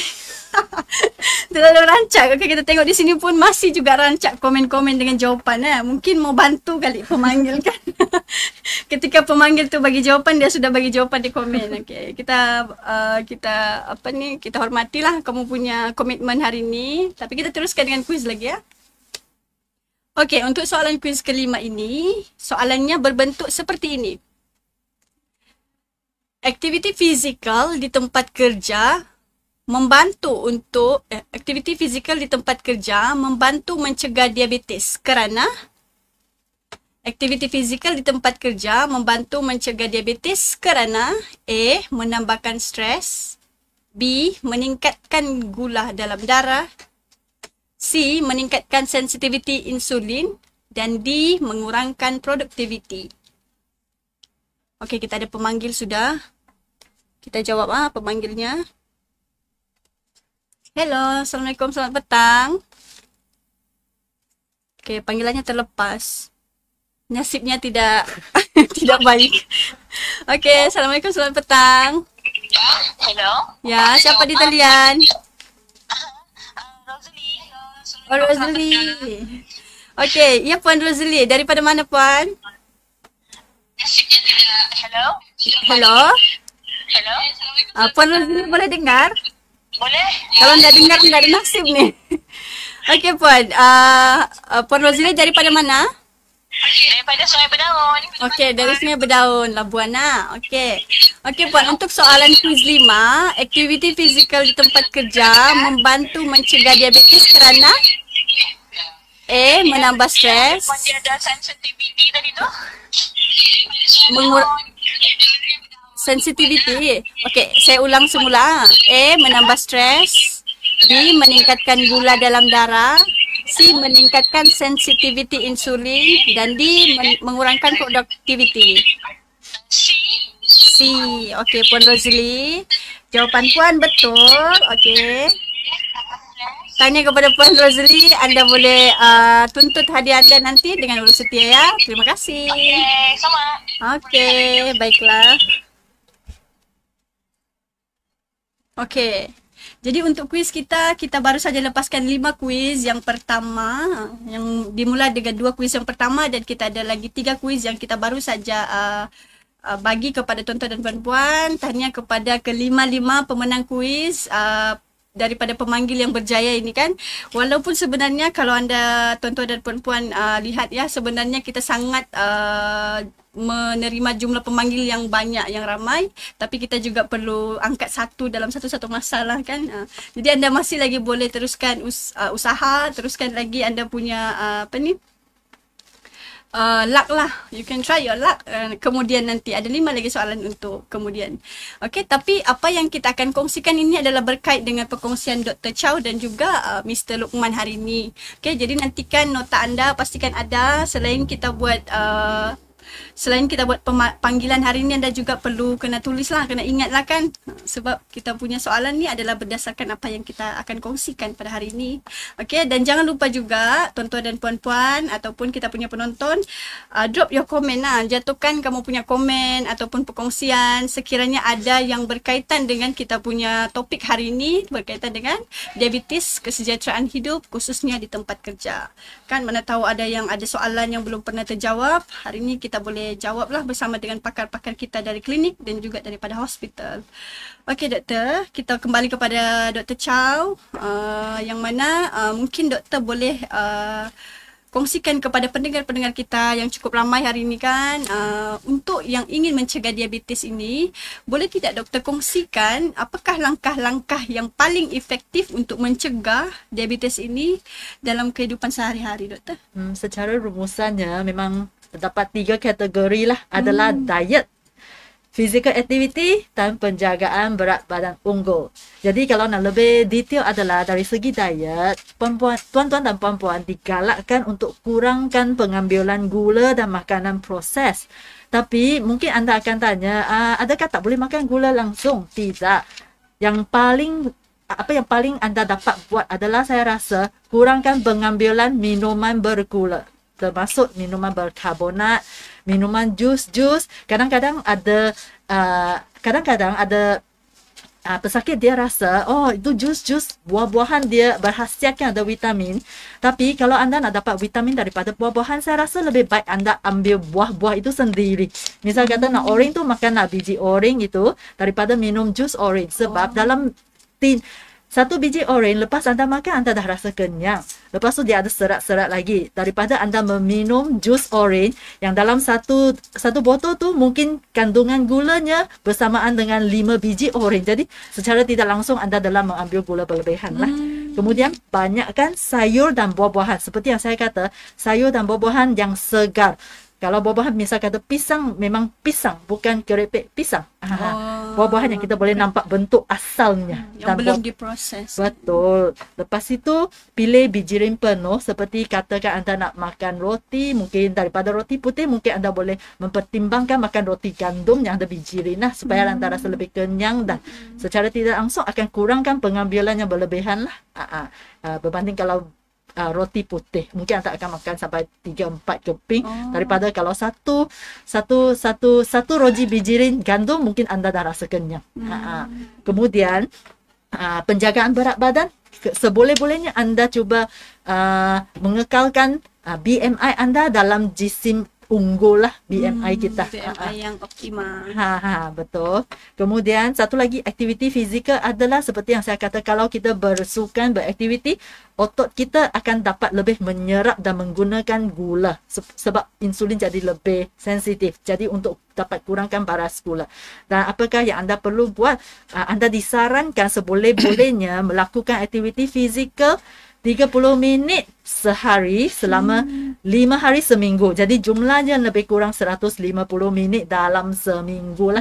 Jadi akan bukan membantu saja mengekalkan berat badan, tapi membantu menjadikan insulin tu lebih sensitif. Begitulah. Okey. Jadi tips untuk anda mencegah diabetes ini sendiri dari aspek diet, pemakanan kan, kemudian juga dari penjagaan berat badan yang baiklah, yang ideal, kekalkan momentum berat badan yang baik, dan juga lakukan aktiviti fizikal sekurang-kurangnya 30 minit sehari dalam seminggu 5 kali lah. Okey, itu mungkin boleh menjadi satu key point ataupun salah satu kita punya garis panduan lah dalam pencegahan diabetes untuk anda. Jadi anda semua boleh lakukan, kita semua boleh lakukan, bermula daripada hari ini mungkin kan. Kalau tidak, nanti kita khawatir risiko-risiko yang akan datang sekiranya tidaklah. Dan jangan lupa jugalah buat saringan-saringan kan, untuk pastikan sekiranya ada dapat dicegah lebih awal lah. Okey, untuk itu, selain daripada pencegahan itu sendiri kan, mungkin kita boleh fokuskan juga kepada langkah-langkah yang boleh diambil dalam aspek pekerjaan kan, dengan tema kita hari ini di mana diabetes itu khususnya di tempat kerja. Bagaimana langkah yang boleh diambil oleh majikan ataupun kita punya bos lah untuk menyokong gaya hidup sihat di tempat kerja, yang mungkin Mr. Luqman boleh kongsikan kepada penonton kita? Sebagai majikan apa yang kita boleh buat untuk bantu kesihatan pekerja kita atau staf kita ialah, nombor 1, kalau kita di kantin, pastikan makanan dia sihat lah, bukan fast food, bukan tapau fast food lah. Nombor 2 ialah bantu galakkan staf kita untuk buat senaman ringan ataupun break 50 minit senaman ringan di office, di pejabat. Nombor 3, galakkan senaman aerobik berkala ataupun yang orang sekarang suka ialah Zumba kan. Nombor 4, kita bagi kawasan rehat ataupun pantry yang kondusif supaya stres dia terjaga lah. Dan nombor 5, kita cek kesihatan pesakit. Kita buat pemeriksaan kesihatan secara berkala untuk pastikan mereka disaring lah. Okey, ni kan lebih kurang macam apa yang dikongsikan oleh Dr. Chow juga kan, dari aspek makanan, diet, aktiviti fizikal. Cuma di sini ditambah dengan aktiviti pemeriksaan secara berkala lah. Ini wajib untuk semua orang lah kan. Ini memang adalah syarat untuk kita sentiasa hidup sihat lah. Dalam konteks kita punya kesihatan yang terjaga. Jadi bersempena dengan Hari Sambutan Diabetes Sedunia ini, masih belum terlambat lagi untuk anda cek semula kita punya saring semula kita punya kesihatan. Jangan malu, jangan segan, walaupun anda sama ada anda dalam kategori berat badan yang berlebihan ataupun ideal, itu tidak menjamin anda mungkin ada masalah kesihatan. Tidak menjamin anda tidak mempunyai masalah kesihatan lah kan. Dan hak untuk menyaring ataupun membuat saringan itu terbuka kepada semua lah, tidak bias lah, tidak bersifat hanya kepada orang yang gemuk semata-mata kan, ataupun kurus tu tidak ada masalah kesihatan. Semua boleh tampil untuk cek lah.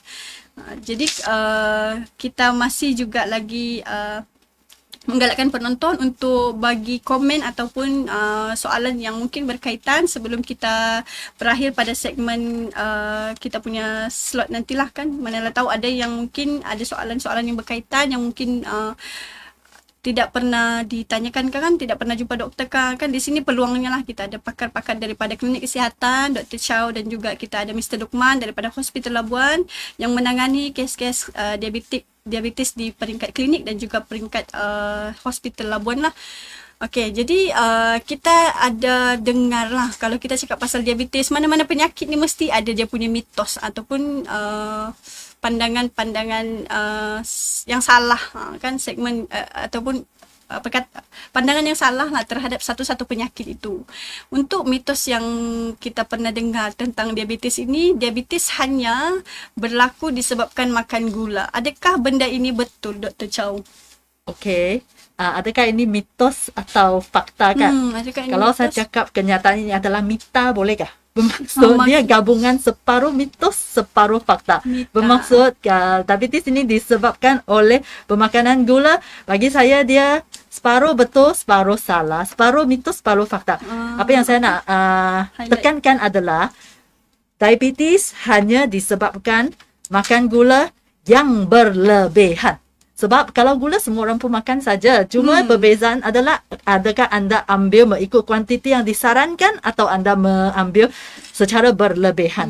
Dan selain daripada faktor pemakanan iaitu pengambilan gula berlebihan dan makanan proses, dia ada faktor lain juga yang boleh menyumbang kepada kejadian diabetes, terutama jenis kedua. Jenis pertama kita jarang bincang sebab itu lebih kepada kanak-kanak, yang itu lebih kepada faktor genetik lah. Tapi yang jenis kedua yang biasanya yang paling biasa yang kita alami, yang ini adalah kebanyakan disebabkan gaya hidup dan pelbagai faktor. Kita panggil multifaktorial.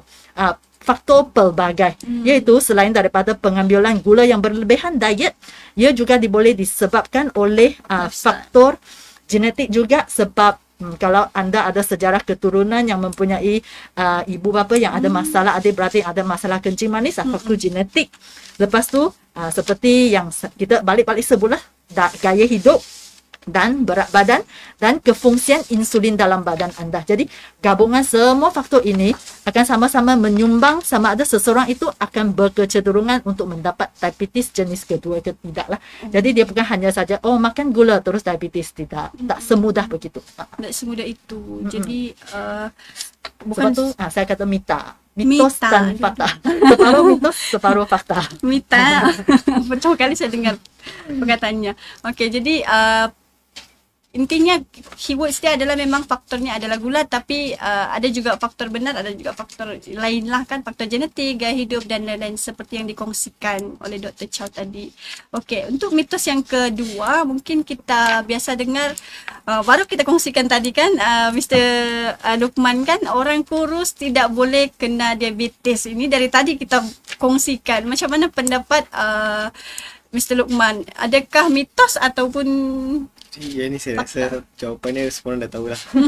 Ya, orang kurus boleh kena juga, terutama kalau kita ada family history, kita ada sejarah keluarga ataupun hidup gaya hidup tak sihat, makan banyak, sedentary lifestyle. Okey, Kalau saya mau tambah sikit boleh. Kalau anda yang suka cari internet kan, suka tanya AI kan, anda boleh search TOFI. Kita panggil thin outside, kurus luar, fat inside.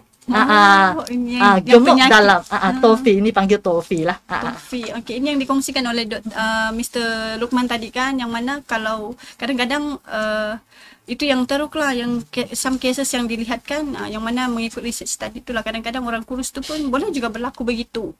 Okey, jadi untuk mitos yang ketiga ini, kalau sudah mulai insulin, akankah bergantung dengan insulin tu seumur hidup, Dr. Chow? Yang ini kan bagi saya dia bergantung kepada keadaan pesakit dan sama ada diabetes jenis kedua tu dia tengok kepada jenis diabetes apa. Kalau jenis pertama, sebab dia memang tak ada kunci, jadi memang tak dapat buka mangga tu, jadi memang badan tu tak dapat guna insulin. Jadi jenis pertama memang kena bergantung kepada insulin seumur hidup, sebab badannya tak boleh hasilkan insulin. Iaitu kunci untuk buka yang sel badan. Tetapi untuk jenis yang kedua, badannya ada kunci, cuma dia kurang berkesan. Dan kalau dia kurang sensitif. Jadi kalau peringkat awal saja, sekiranya dia perlu menggunakan insulin, dan selepas itu pesakit tersebut memang sangat disiplin untuk menjaga gaya hidup, kemungkinan besar kunci yang tidak sensitif ini dia akan jadi sensitif. Jadi kalau dia dah jadi insulin dalam badan sudah jadi sensitif, mungkin selepas ini dia tidak perlu bergantung kepada insulin di luar lah. Tetapi sekiranya seseorang pesakit, dia dah mengalami penyakit diabetes jenis kedua ini dah 20 tahun, sejak 30 tahun dan guna insulin, kalau begitu kebiasaannya mungkin pesakit tersebut dia perlu guna insulin, sebab badannya dah tidak dapat boleh menghasilkan insulin sudahlah, sebab kalau peringkat awal badan masih boleh hasil insulin, cuma masih insulin tu dia tak sensitif saja. Jadi kalau dia cuba buat sangat exercise semua tu, nanti insulin akan jadi sensitif. Cuma kalau yang 20 tahun 30 tahun dah dia guna insulin, sebab badannya, pankreas dia memang dah tak dapat hasilkan insulin juga. Jadi kalau begitu mungkin perlulah untuk guna insulin. Sebab tu saya kata bergantung kepada keadaan lah. Kalau seseorang sudah bermula insulin, adakah dia perlu bergantung seumur hidup? Satu, bergantung kepada jenis diabetes.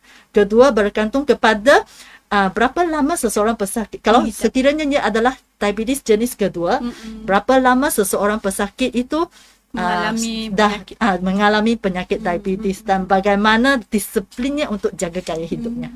Okey, ini bergantung juga kepada cases lah, yang mana anda kalau ini memang kalau di bawah perawatan, kita memang akan ada konsultasi daripada doktor dan perhatian monitoring dari doktor sendirilah. Cuma berkaitan dengan mitos dan fakta ni, anda seperti yang diterangkan oleh Dr. Chow tadi, dia sudah sangat menjawab di sana. Jadi tidak semestinya insulin tu semata-mata perlu diambil seumur hidup. Kena tengok juga konteks dia lah. Okey, untuk mitos kita yang terakhir, buah-buahan adalah selamat dimakan tanpa had. Adakah itu betul, mitos ataupun fakta, Mr. Luqman?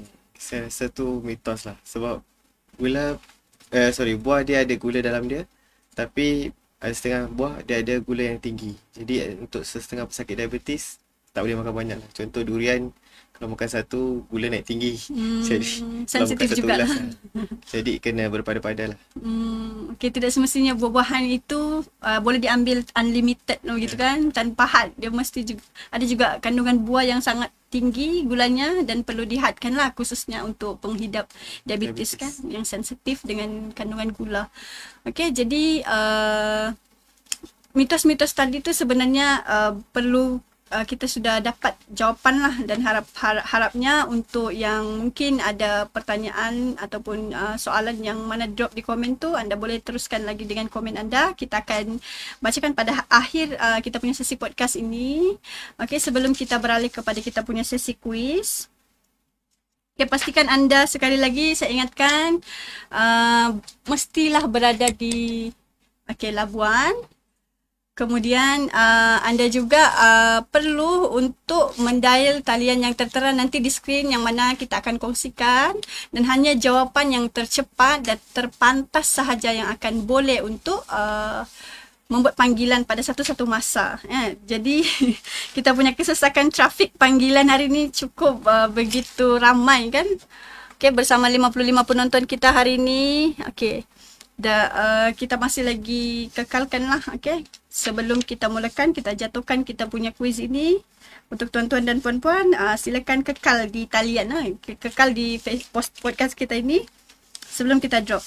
Okay, untuk soalan kuis kita ini, kita akan turunkan kuis sehingga kuis yang terakhir lah. Okay.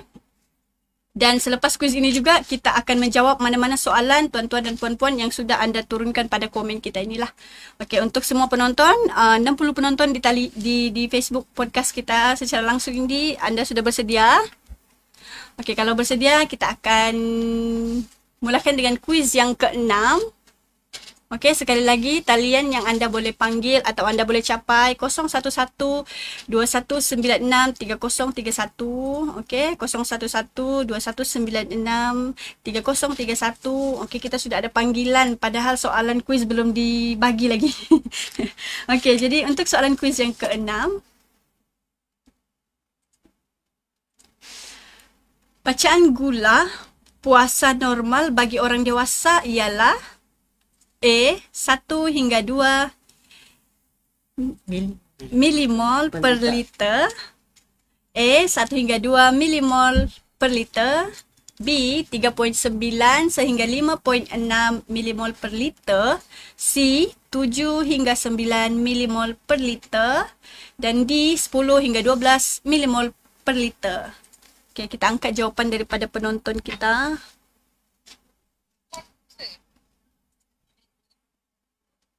Hello. Okay, terlalu sesak. Sekejap penonton. Macam terlepas sudah panggilannya. Okay, kita tunggu panggilan seterusnya. Terlalu banyak panggilan. Okay, tapi untuk soalan ini anda masih boleh teruskan buat panggilan dengan soalan kita bertanyakan bacaan gula puasa normal bagi orang dewasa ialah. Okey, ada sudah kita punya pemanggil. Hello. Hello, selamat petang. Hello. Hello. Ya, Assalamualaikum, selamat petang. Boleh saya bercakap? Salam. Ya, puan namanya apa puan? Tika, Noratika. Okey, Noratika. Puan Noratika berada di mana puan?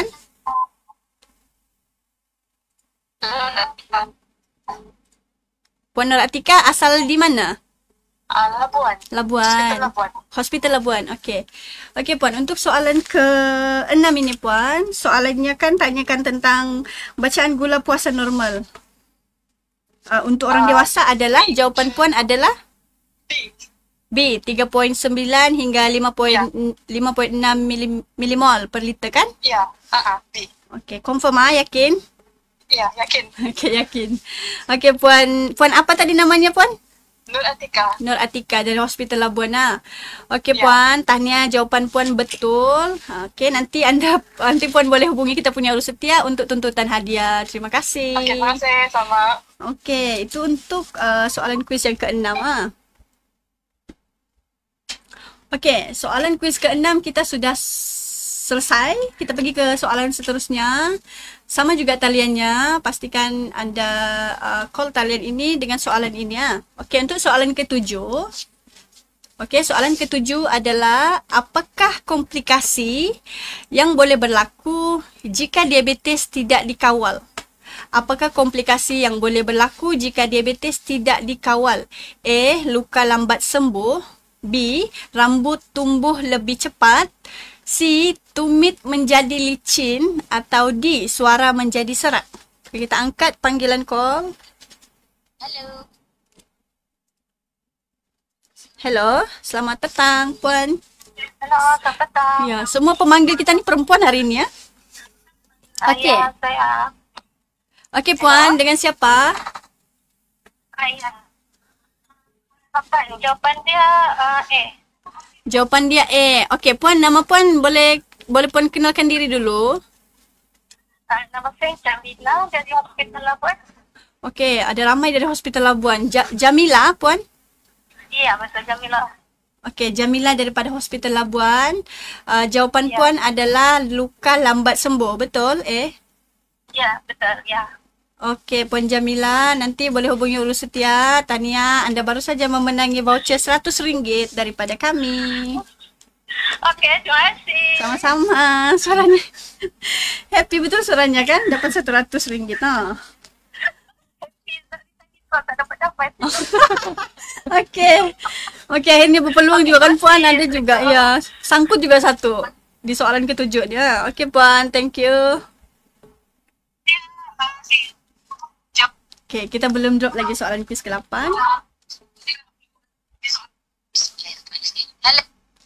Okey, untuk soalan kuis ke-8, kita teruskan lagi. Kita teruskan dengan kuis soalan kita yang ke-8 lah. Oh, terlalu banyak panggilan kita ni. Okey. Soalan kuis yang ke-8. Apakah pendekatan terbaik yang boleh dilakukan di tempat kerja untuk menyokong pekerja diabetes? Apakah pendekatan terbaik yang boleh dilakukan di tempat kerja untuk menyokong pekerja diabetes? A. Mengehadkan waktu rehat. B. Menyediakan pilihan makanan sihat. C. Melarang pekerja membawa ubat. Atau D. Menggalakkan kerja lebih masa. Okey, kita tengok jawapan pemanggil kita. Pemanggil yang bertuah hari ni. Okey, selamat petang. Hello.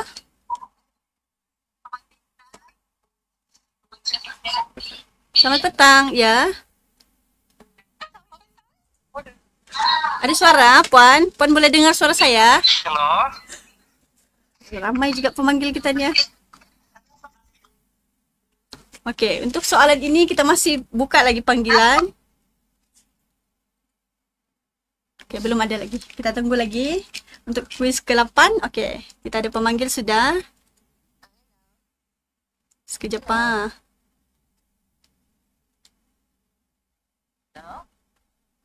Hello. Sekejap ah, kejap. Trafik kita terlalu jam hari ni.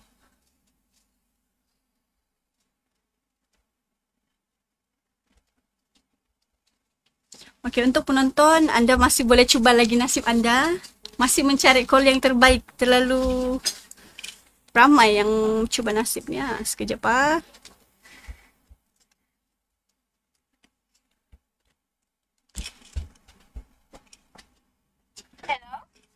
Hello, selamat petang. Ya. Selamat petang. Saya Eliza dari farmasi. Okey, daripada farmasi mana Puan? Labuan? Labuan, Hospital Labuan. Okey, Hospital Labuan. Eliza, okey. Untuk soalan kuis ke-8, jawapan Puan adalah? Hello. Okey Puan, Puan Eliza kan? Puan Eliza dari... Betulnya? Okey, dari farmasi Labuan. Kuis nombor 8 tadi Puan, pendekatan terbaik yang boleh dilakukan di tempat kerja untuk menyokong pekerja diabetes. Jawapan Puan adalah? Bola. Menyediakan pilihan makanan sihat, betul? Betul. Kunci jawapannya Puan, betul? Confirm Saya ah? kunci jawapannya. Okey. Kita kunci jawapan Puan Eliza. Okey, tahniah Puan Eliza, jawapan anda betul. Yeay. Okey, Puan Eliza berjaya meraih voucher RM100 yang mana nanti kita akan bagi di Jabatan Kesihatan Labuan. Puan boleh hubungi kita punya urus setia Puan. Alright, terima kasih Okey, banyak. terima kasih. Tahniah untuk Puan. Okey, kita pergi ke kuis yang seterusnya. Ada 2 lagi kuis. Okey. Okey, ada 2 lagi kuis. Okey, untuk kuis yang ke-9 ini pun ada juga daripada perkongsian kita punya pakar tadilah kan. Okey, soalannya berbunyi seperti ini. Apakah amalan pemakanan sihat untuk mencegah diabetes? Apakah amalan pemakanan sihat untuk mencegah diabetes? A. Mengambil minuman manis setiap hari. B. Mengutamakan serat, sayuran dan kurangkan gula. C. Makan tanpa mengira waktu. Atau D. Mengelakkan semua karbohidrat. Okey, kita terima pemanggil sudah. Sebelum sesak, kita angkat dulu. Okey. Sekejap. Hello. Hello? Hello? Ada banyak panggilan yang kita sudah angkat, tapi kita akan cuba mana yang kita dapat pick yang dapat diangkat Okey, hello. Hello puan. Okey, bukan nasibnya ni. Hello puan, ada suara? Assalamualaikum. Salam. Okey, puan puan namanya siapa puan? Nur Alina Ko. Nur? Nur Alina Ko. Nur Alina Ko. Ya. Okey, puan daripada mana puan? Daripada Labuan. Okey, Labuan. Spesifik tempat puan, Labuan di mana? Di Lajau. Di Kampung Lajau. Okey, puan Nur Alina Kaur. Alina Kaun. Kaur. Alina Kaur. Ko. Ko. CO kan? Alina kan? Alina Ko. Okey puan Ya. Okey, untuk soalannya, apakah amalan pemakanan sihat untuk mencegah diabetes? Jawapan puan adalah B. B. Mengutamakan serat, sayuran dan kurangkan gula. Confirm? Ya. Okey, puan Alina Ko Okey, yakin ni puan Ya. Yalah. Yakin InsyaAllah. InsyaAllah. Okey, jawapan puan B adalah betul. Okey, tahniah puan Aulina. Ya. Okey, anda baru saja memenangi voucher RM100. Okey, anda boleh hubungi urus setia kami untuk tuntutan lah. Okey. Okey, terima kasih. Okey, yang terakhir kita pergi kepada soalan kuis kita yang terakhir. Okey, sebelum kita pergi, sekali lagi saya ingatkan kepada tuan-tuan dan puan-puan, anda boleh turunkan komen ataupun pertanyaan pada kita punya ruangan komen sebelum kita tutup kita punya sesi pada podcast kita pada hari ini. Kemudian juga kita punya sesi podcast ini selain kita bagi kuis, kita juga bagi QR code untuk isi jil lah. Jadi anda jangan, walaupun kita punya kuis ni adalah kuis yang terakhir soalnya lepas ini kan. Ini adalah kuis yang terakhir tapi anda juga boleh dapatkan isi jil lah. Okey, jangan mau rugi dapatkan isi jil anda selepas kita punya sesi podcast ini sebentar saja lagi. Okey, untuk soalan yang ke-10, kuis kita yang terakhir pada hari ini adalah yang bertuah siapa-siapa yang dapat panggilan ini. Ini adalah kuis terakhir anda. Siapa tahu anda bernasib baik kan, boleh cuba buat panggilan. Tapi belum lagi soalannya kita lepaskan Jadi ada banyak panggilan walaupun kita belum lagi bagi soalan. Okey, untuk kuis ke-10 ini, soalannya seperti ini.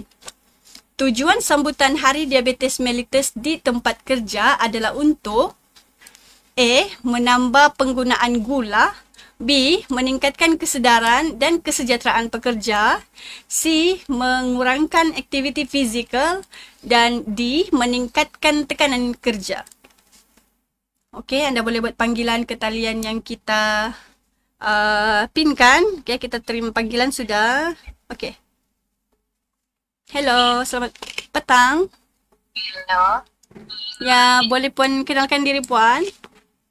Nama saya Ainul. Puan Ainun, daripada mana puan?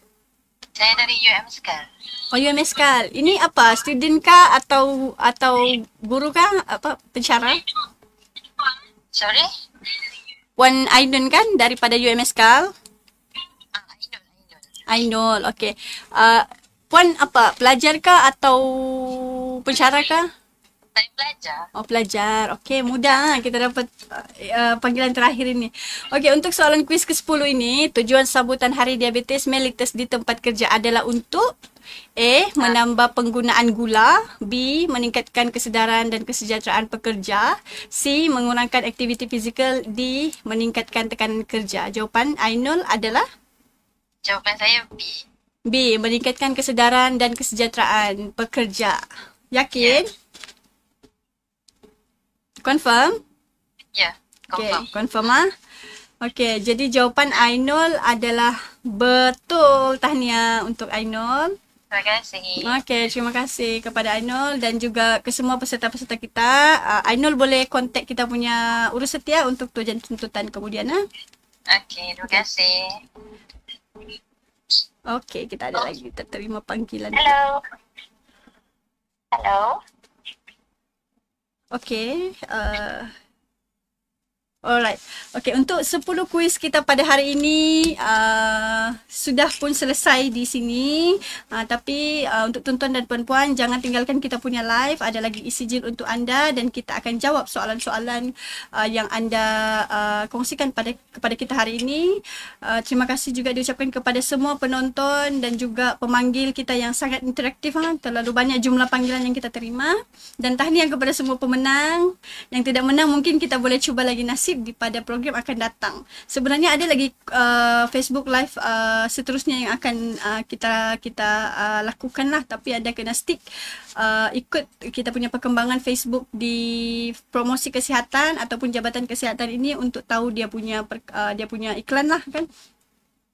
Okey, untuk kata akhir mungkin Dr. Chow boleh bagi sedikit sepatah dua kata lah kepada penonton kita sebelum kita pergi kepada sesi soal jawab kan berkaitan dengan topik kita pada hari ini. Mungkin sepatah dua kata daripada Dr. Chow dan juga Mr. Luqman lah sebelum kita pergi ke soalan. Saya ada 3 patah sahaja. Diet, fizikal, berat badan unggul. Okey, diet, fizikal dan berat badan unggul. Pastikan kita jaga. Okey, daripada Mr. Luqman. Saya rasa apa yang Dr. Chow cakap, tapi sama juga. Kalau boleh jangan sampai jumpa saya dekat hospital lah. Sebab kalau diabetes. Okey. Kalau nak potong kaki orang. Jumpa saya saja. Jumpa Dr. Chow saja. Peringkat klinik jangan pergi hospital lah kan. Maksudnya jaga kita punya kesihatan sebelum dia jadi become worse lah, semakin teruk dan kita pergi ke hospital. Jangan. Okey, jadi untuk sesi kita ini kita akan beralih kepada sesi soal jawab. Yang mana soalannya kita tanyakan kepada, okey, soalannya berbentuk begini. Nasihat untuk soalan yang pertama adalah nasihat untuk diet pesakit pre-diabetes. Mungkin ini saya rasa kepada Dr. Chow, nasihat untuk diet pesakit pre-diabetes. Okey, terima kasih atas soalan. Siapa yang boleh saya tahu siapa yang tanya ke? Tiada nama ya. Tiada nama. nama. Terima kasih atas soalan tuan-tuan atau puan-puan. Sebenarnya untuk pre-diabetes, nasihat pencegahan sama juga dengan pesakit yang ada diabetes, cuma pesakit yang berada di tahap pre-diabetes tu mereka mempunyai lebih banyak peluang untuk mencegah diabetes daripada berlaku. Jadi sama juga untuk 3 patah perkataan yang tadi saya sebut balik-balik tu. Diet, penjagaan berat badan yang unggul dan aktiviti fizikal. Begitulah. Okey, tiga keywords yang walaupun saya rasa memang dah boring, asyik benda yang sama, tapi itu memang adalah sesuatu yang memang muktamad lah saya rasa. Memang begitu sahaja. Dia tak ada shortcut, tak ada kata makan ubat kurang berat badan, memang tak ada benda begitu. Dia memang ambil masa. Saya faham tidak senang, tapi kalau anda boleh cuba memulakan langkah kecil dan kuat iman, biasanya boleh tu. Jadi yang mustahil kan, nantinya impossible kan. Okey, jadi untuk soalan itu semoga memberi jawapan kepada yang menanyakan soalan lah kan, kita tidak ada namanya. Okey, ini daripada soalan tadi daripada Jiwin Jaipol. Okey, untuk soalan yang kedua ini saya rasa kita tanyakan kepada Mr. Luqman kan. Adakah stevia selamat untuk pesakit diabetes? Sekiranya iya, patutkah syarikat menggalakkan penggunaan stevia untuk mengurangkan risiko diabetes? Susah nak jawab soalan tu sebab company lah macam soalan. Kan stevia tu ialah sugar replacement lah, ataupun bahan untuk mengganti gula, yang dikatakan dapat kurangkan gula lah. Cuma ada setengah kajian yang mengatakan sebabkan rasa manis tu dia still ada perubahan gula lah. Jadi kalau ada bagus, tapi kalau tak ada tidak wajib lah untuk gunakan. Yang penting tiada gula. Tapi kalau saya tambah sikit lah apa daripada komen Dr. Luqman. Tapi kalau ada pun kita sebenarnya kita tidak sarankan lah untuk ambil hari-hari. Mungkin kalau betul-betul dah tak dapat tahan, nak juga rasa gula sikit, mungkin anda boleh ambil. Tapi kita tak galakkan ambil regular lah. Jangan ambil regular. Walaupun dia bukan gula. Okay. Paling bagus tiada gula. Paling bagus tiada gula dan Maksud saya, sorry, gula tambahan. Sebenarnya nasi semua tu pun ada gula. Gula semula jadi kita dah makan yang nasi semua pun dah memang gula dah. Jadi kita tak payah gula tambahan, table sugar atau gula tambahan daripada jus-jus, daripada dessert kita tak payahlah. okay, cukup makan yang alami lah kan begitu. Okey, untuk soalan yang terakhir ini daripada Puan Mary Chong. Jika seseorang telah dikesan sebagai pesakit diabetes, adakah dia perlu ambil ubat seumur hidup atau boleh sihat seperti biasa tanpa ubat apabila dia ubah cara hidup? Saya jawab. Okey, boleh Dr. Chow lah. Ini macam kita sudah berikan perkongsian kan? Saya rasa dia lebih kurang sama seperti apa yang saya kata. Cuma tadi dia lebih fokus kepada insulin. Yang soalan Puan Mary Chong dia lebih kepada rawatan secara amlah, sama ada insulin atau rawatan ubat pemakanan. Itu sama juga seperti yang saya kata. Ia bergantung kepada apakah jenis diabetes seseorang alami. Sama ada jenis 1 atau jenis 2. Kalau jenis 1 memang pesakit tersebut dia perlu rawatan insulin seumur hidup sebab memang badan genetiknya tidak dapat hasil insulin.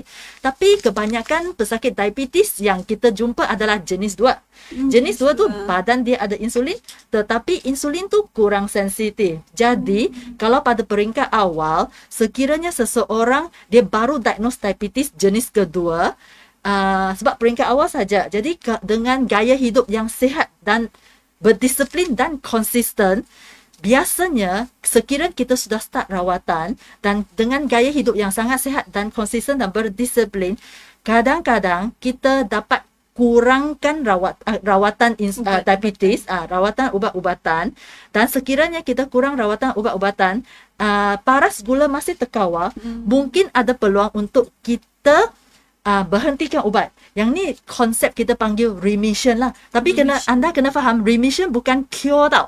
Dia bukan sembuh. Dia remission saja. Remission bermaksud paras gula seseorang dia kembali seperti tahap normal. Tetapi dia bukan sembuh. Dia cuma di tahap normal, bermaksud dia terkawal. Jadi sekiranya anda berada dalam tahap remission, walaupun tak payah makan ubat, masih kena dibawa pantauan doktor. Sebab kadang-kadang ada pesakit ingat, saya dah tak payah makan ubat, jadi saya sudah sembuh, jadi tak payah jumpa doktor. Tidak. Sebab remission ni bermaksud dia masih ada peluang kita panggil relapse, datang balik. Jadi walaupun sekiranya doktor rasa anda okey, kawalan gula diabetes anda boleh dikawal dengan diet, dengan gaya hidup yang sihat, tak payah apa-apa rawatan ubat, tetapi masih anda kena jaga juga gaya hidup yang sihat dan masih kena jumpa doktor jugalah untuk supaya kita nak pastikan dia tidak datang balik. Begitu. Tetapi sekiranya anda Puan Mary Chong ada tanya sekiranya seseorang pesakit diabetes yang sudah mengalami diabetes jenis 2 yang lama sudah, seperti yang saya kata 10 tahun, 20 tahun. Kalau begitu, dengan gaya hidup yang sihat, mungkin kita tak dapat sangatlah untuk berhenti ubat serta-merta secepat itu. Bukan serta-merta dan sepenuhnya. Mungkin kita dapat kurangkan rawatan saja, tapi katakan nak berhenti sepenuhnya kalau dah 20 tahun, 30 tahun ada diabetes, mungkin agak sukarlah. Okey. Baiklah, perkongsian yang cukup lengkap daripada Dr. Chow. Macam mana pun kalau anda ada penyakit ini, mungkin anda boleh kena monitor yang sangat yang sangat kerap lah kan dengan doktor kan, dan dapatkan konsultasi yang betul lah. Jangan cuma buat pembacaan di internet semata-mata, sebab ini pun perlu monitoring banyak aspek lah daripada doktor dan juga anda sendiri untuk kita lihat perubahan-perubahan dari masa ke semasa kan. Okey, jadi terima kasih kita ucapkan kepada semua penonton Facebook live kita sepanjang podcast kita ini berlangsung, yang sangat rancak dengan panggilan, sangat rancak dengan jawapan dan sangat rancak dengan soalan-soalan yang diberikan. Terima kasih juga kepada kita punya kedua-dua panel kita yang dijemput daripada Klinik Kesihatan Labuan dan juga Hospital Labuan, Dr. Chow Pei Ling dan juga Mr. Luqman bin Abu Bakar atas perkongsian yang penuh bermanfaat bersama bersempena dengan sambutan Hari Diabetes Sedunia kita pada bulan November ini. Sebelum kita akhiri podcast kita pada hari ini, izinkan saya merumuskan perkongsian pada hari ini.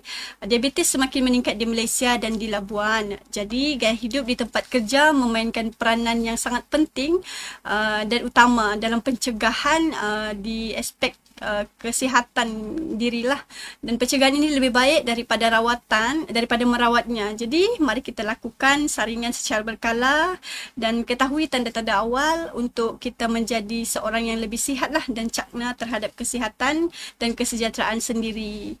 Okey, untuk itu terima kasih kepada semua sekali lagi Dr. dan juga Mr. Lokman.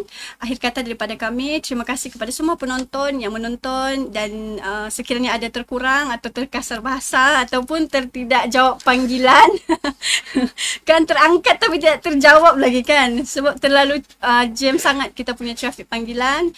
Mohon maaf daripada kami dan urus setia, dan untuk yang berjaya tahniah, dan teruskan untuk hubungi kami lah untuk membuat proses tuntutan hadiah anda.